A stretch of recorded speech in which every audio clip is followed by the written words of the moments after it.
I tell you what, this is about as much fun as you can have with your clothes on. Holy smokes. This is a good opportunity to talk about some of the finer points of jig casting. Jig casting is not difficult, but it's amazing to me how many people really struggle with the concept of casting a jig and catching walleyes on jig.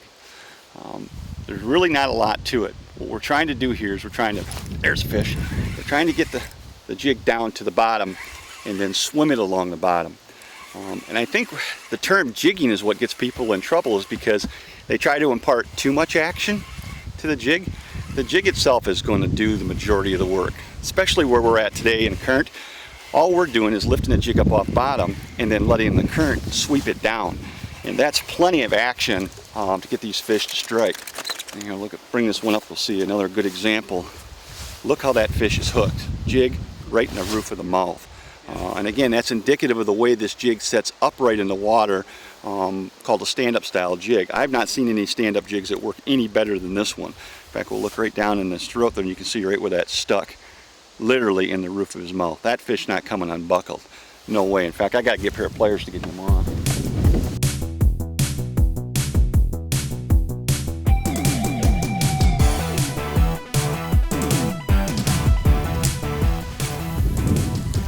It actually starts right from the cast itself. You notice that when the jig hit the water, I didn't close the reel bail. I want the jig to sink on slack line or go as straight down as possible. Once it hits the bottom, I can close the bail or just turn the handle and close the bail.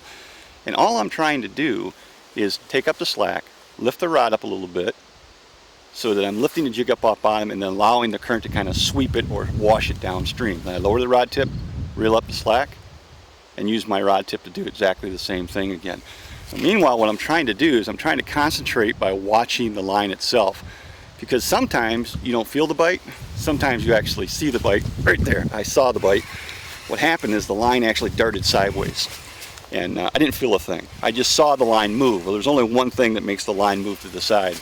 It's a fish picking it up. And so when you're jig fishing, it's about concentration. You have to pay attention to your line and where your line enters the water. And I think that's a big part of the reason why young people and novices sometimes struggle with jigging, is they don't have their concentration focused where they need to focus it.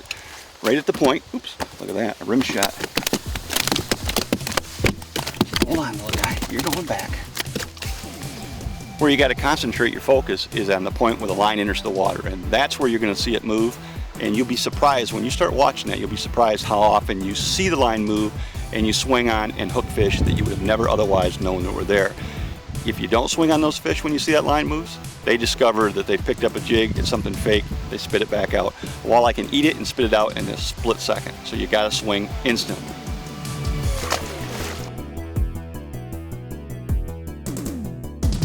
There's a fish, look at that. I find that casting jigs works best for me when I'm standing or sitting on like a butt seat where you're up relatively high. Sitting down in a normal boat seat is a very awkward position for me to jig fish with. One of the reasons I enjoy standing is because it gives you more freedom to move your arms. You get a better sweep of the rod when you're setting the hook. And I just think I can react faster from a standing position than I can from a sitting position.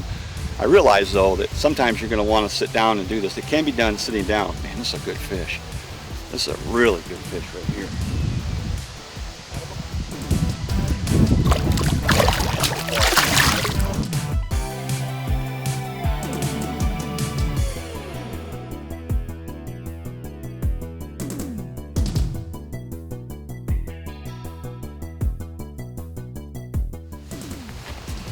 Fish is right up there around 20 inches. Just chunky and fat as can be, and again, stuck in the roof of the mouth.